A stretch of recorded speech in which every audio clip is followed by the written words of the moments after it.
Dan ternyata tak sembarang orang layak membuat keris. Di Jawa mereka dikenal dengan sebutan empu. Sementara di Bali mereka bergelar pande. Kita akan mencari tahu bagaimana mereka menghasilkan keris istimewa. Di Pulau Dewata saya menemui Pande Madebrata.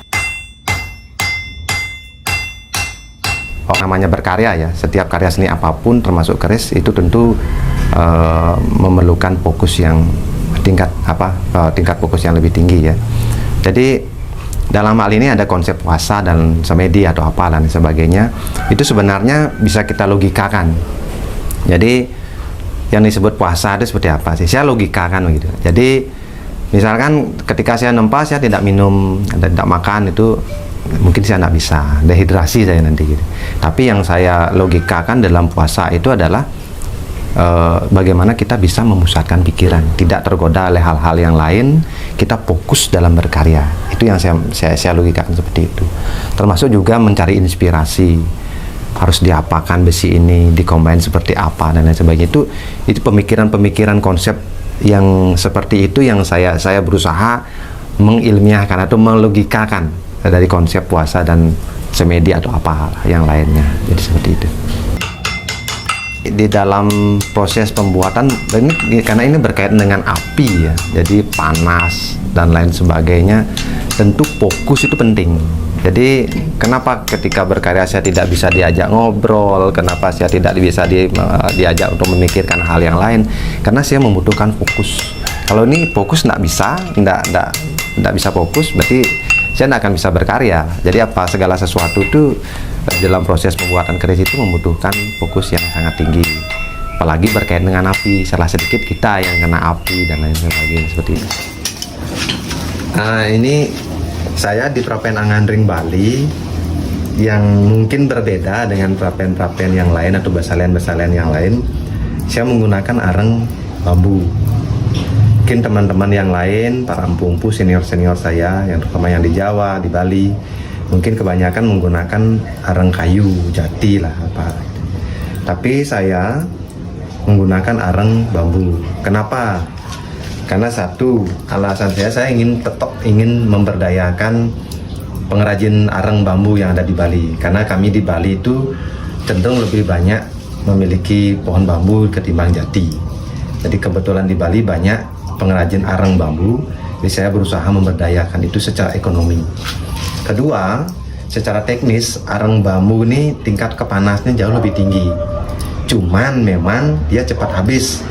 Dia itu mengakibatkan kita agak sedikit sibuk dalam proses mijernya. Beda dengan menggunakan areng kayu. Kalau areng kayu mungkin kita tidak terlalu sibuk, mungkin kita hanya ngontrol api, ngontrol posisi besi. Tapi kalau areng bambu karena cepat habis, kita lebih sibuk dalam menyusun arengnya ketika proses mijer tersebut. Jadi dengan alasan-alasan seperti itu, saya tetap mempertahankan areng bambu yang sampai saat ini saya bisa membuktikan bahwa tingkat kepanasnya jauh lebih tinggi ketimbang areng kayu.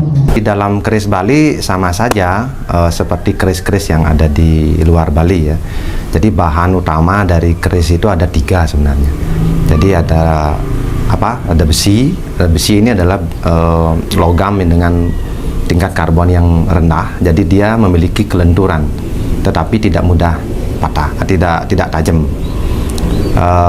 Ada nikel yang bersifat sangat lentur, dikombin nanti dengan besi, itu menghasilkan material yang lentur. Terus baja itu disisipkan di tengah nanti. Baja itu disisipkan tengah. Baja itu bersifat logam yang memiliki karbon yang tinggi. Dia bersifat tajam, tetapi memiliki kelemahan mudah patah. Dari combine besi-besi tersebut atau logam-logam tersebut menghasilkan pusaka yang bersifat lentur tetapi tajam. Salah satu bahan di keris itu adalah bahan pamor. Bahan pamor ini bisa dari berbagai macam. Bisa dari nikel tambang. Bisa dari, saya terakhir kemarin menggunakan pasir pantai. Yang di dalamnya tergandung logam-logam tertentu yang belum saya rilis ya. Ada juga yang menggunakan meteorit, yaitu iron meteorit yang bersifat logam. Jadi beberapa iron meteorit itu yang jatuh ke bumi yang masih tersisa seperti Campo del Cielo yang ada di Argentina, Canyon Diablo dan lain sebagainya itu bisa digunakan sebagai bahan pamor, di mana sebenarnya yang dicari di dalam iron meteorit itu adalah kandungan nikelnya yang bersifat lentur tadi. Jadi dia bisa digunakan sebagai salah satu campuran bahan keris untuk menimbulkan serat-serat pamor yang lebih jelas. Yang nanti kalau saudara melihat di dalam keris itu ada serat-serat putih itu yang disebut sebagai pamor. Itu bisa dihasilkan dari nikel maupun dari iron meteorit. Masih dalam proses tempa lipat ya. Jadi bisa dilihat serat-seratnya. Ini sudah mengandung nikel di dalamnya. Nanti masih melalui proses tempa lipat lebih lanjut. Nah, setelah proses tempa lipat dianggap cukup, nah seperti ini, baru nanti di tengah-tengahnya disisipin baja. Ini baja. Disisipin di tengah-tengahnya seperti ini. Yang nanti baja ini ada pada busen keris. Jadi sifat baja ini adalah tajam, tapi memiliki kelemahan dia mudah patah. Jadi kelemahan tersebut diproteksi oleh besi yang bersifat lentur ini. Gitu. Jadi serat-serat tempa lipat inilah nanti ketika diproses warangi, inilah yang memunculkan serat-serat putih tadi yang kita sebut sebagai pamor. Kalau untuk meteornya sendiri nanti di mana prosesnya, Pak? Kalau meteorit itu biasanya digunakan sebagai bahan pamor, mengganti nikel. Jadi dia masuk juga di proses tempa lipat ini. Jadi dia di-combine dengan besi, lalu ditempa lipat seperti ini. Jadi serat-serat putih itu nanti dihasilkan dari kandungan nikel pada meteorit. Itu yang memunculkan pamor ya, Pak? Itu yang memunculkan serat-serat putih yang kita kenal sebagai pamor. Dalam berkarya ya, semua tahap itu ada tantangannya. Mulai dari kita memikirkan konsep, itu harus pasti, harus konsep kita mau buat keris apa, seperti apa, itu harus pasti. Mulai dari pemilihan bahan itu ada tantangan tersendiri. Proses yang paling berat cenderung itu kalau berkaitan dengan fisik ya, itu cenderung pada proses pengolahan bahan. Jadi ada proses tempa lipat di sini. Beberapa bahan itu dikombine dengan teknik mejer tadi. Itu membutuhkan tenaga yang ekstra. Jadi setelah proses tempa lipat ini, tantangannya bukan ke fisik, tapi ke kecermatan, ketelitian dan lain sebagainya dalam proses finishing seperti itu. Jadi setiap tahapan itu memiliki tantangan tersendiri dia. Bagi teman-teman dan saudara-saudara saya di seluruh Nusantara, jadi pada dasarnya keris itu adalah artefak budaya. Jadi warisan budaya yang konsepnya itu diwarisi oleh leluhur kita, bahkan jauh sebelum abad ke-8 itu sudah ada, dimana konsep-konsep keluhuran ini bisa kita baca lewat keris. Jadi kalau bicara tentang energi, kenapa keris bisa dikatakan memiliki kodam atau apa itu, jadi lebih bijaknya kita bicara itu energi. Jangankan keris, di alam semesta ini air, api, udara itu semua memiliki energi. Ketika proses pembuatan keris, energi-energi alam ini seperti api, air, angin dan lain sebagainya, termasuk logam, kami libatkan di dalamnya juga. Dalam proses itu ada juga doa-doa dan lain sebagainya. Tentu energi-energi itu ada dalam keris, tapi yang disebut energi itu adalah energi semesta yang bersifat positif. Jadi harapannya di dalam keris itu, energi yang terkandung dalam keris itu ketikanya nanti mampu memancarkan sugesti positif bagi pemegangnya sebagai sebuah pengiling-iling untuk menjadi pribadi yang lebih baik. Jadi pada dasarnya keris itu tidak memiliki jangan dibawa pikirannya ke hal-hal yang aneh-aneh ya, seperti ada jin, ada setan atau apa. Tidak seperti itu. Yang ada adalah energi alam, getaran-getaran alam yang ada dalam bilah keris, termasuk juga sugesti-sugesti dari doa kita, baik dari saya sebagai pembuat maupun si pemegang. Doa-doa yang kita lantunkan, kita harap kepada Tuhan Yang Maha Esa, yang pada nantinya doa-doa itulah yang menjadi pengiling-iling kita untuk menjadi orang atau menjadi pribadi yang lebih baik, seperti itu. Di dunia perkeris itu sebenarnya ngeri-ngeri sedap. Saya bilang ngeri-ngeri sedap. Banyak juga ya ya oknum-oknum yang tanda kutip nakal gitu ya. Jadi banyak juga yang istilahnya memalsukan keris, istilahnya keris-keris baru, keris-keris yang murah ya kayak gitu, itu diproses dengan teknik-teknik tertentu lah. Jadi kelihatannya dia menjadi tua atau apa. Jadi ya sasarannya adalah orang-orang yang pemula, penggemar pemula seperti itu. Jadi konsep-konsep seperti itu ada kegiatan-kegiatan seperti itu banyak di keris gitu. Tapi kalau saya di sini berusaha tidak mau masuk seperti itu. Saya pernah dinasehati satu kalimat dari bapak saya. Dari awal saya belajar membantu beliau nempa, ketika saya dilihat punya ketertarikan di bidang keris ini, satu kalimat yang masih saya pegang sampai sekarang. Beliau pernah berucap, kamu jangan berharap kaya di keris. Itu kalimat bapak saya yang saya pegang sampai sekarang. Makanya saya tidak mau menggantungkan hidup saya di keris walaupun saya pengkarya. Makanya saya secara kehidupan menghidupi keluarga anak istri saya adalah guru. Jadi ibaratnya jaminan dapur ngebul itu udah saya di guru gitu.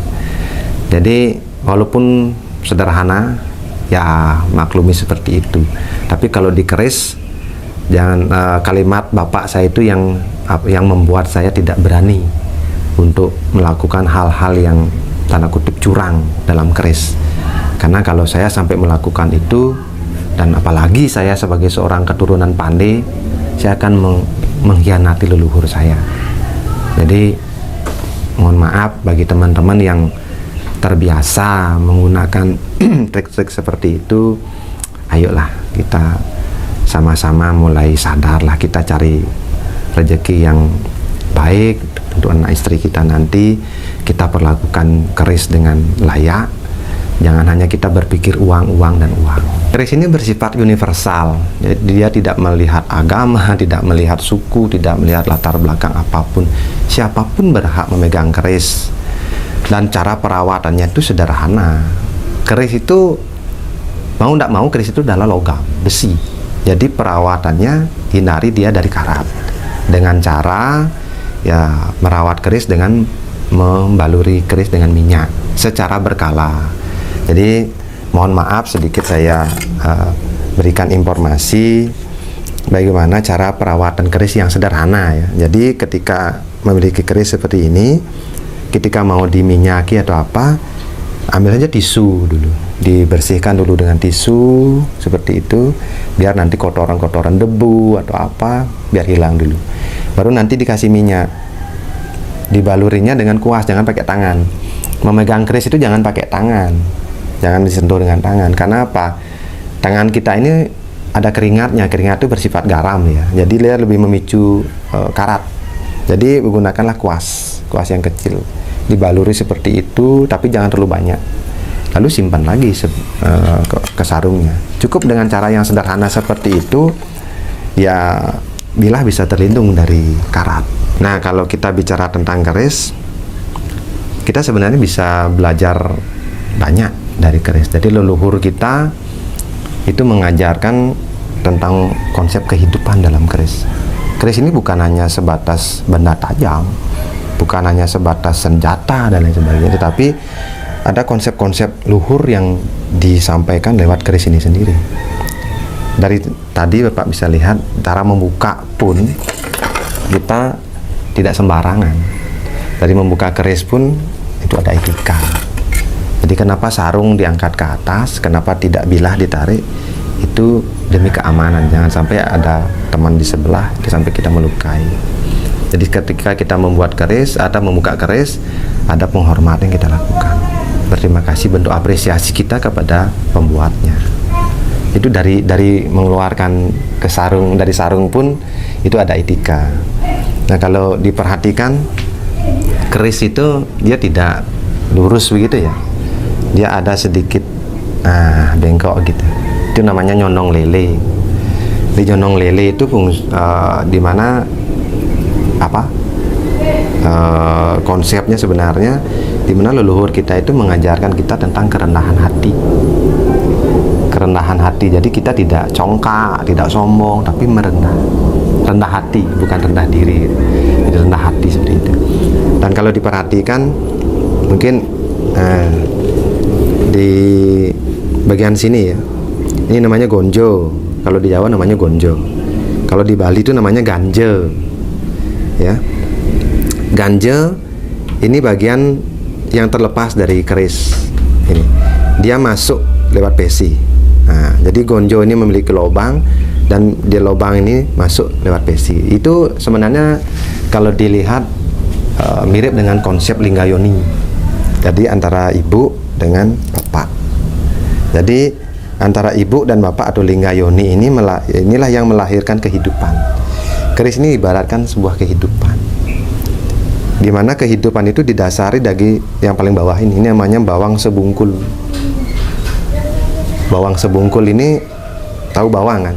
Ini bawang itu semakin dikupas dia akan semakin putih. Ketika kita mengupas bawang, efek yang terjadi kepada diri kita adalah air mata. Jadi air mata ini melambangkan rasa, putih itu melambangkan kesucian. Sebenarnya leluhur kita itu sudah mengajarkan kita, dasarilah kehidupan kita dengan rasa yang putih, rasa yang suci. Dasari kehidupan dengan rasa yang suci. Baru setelah itu kita mengarungi kehidupan. Dan saya melihat keris ini sebagai sebuah warisan budaya yang sangat adiluhung, yang mestinya kita warga Indonesia khususnya ya, itu kita yang seharusnya mampu melestarikan dan yang bisa menghargai karya seni dan warisan budaya ini. Saya paling anti sebenarnya ketika keris itu diposisikan sebagai souvenir atau apa.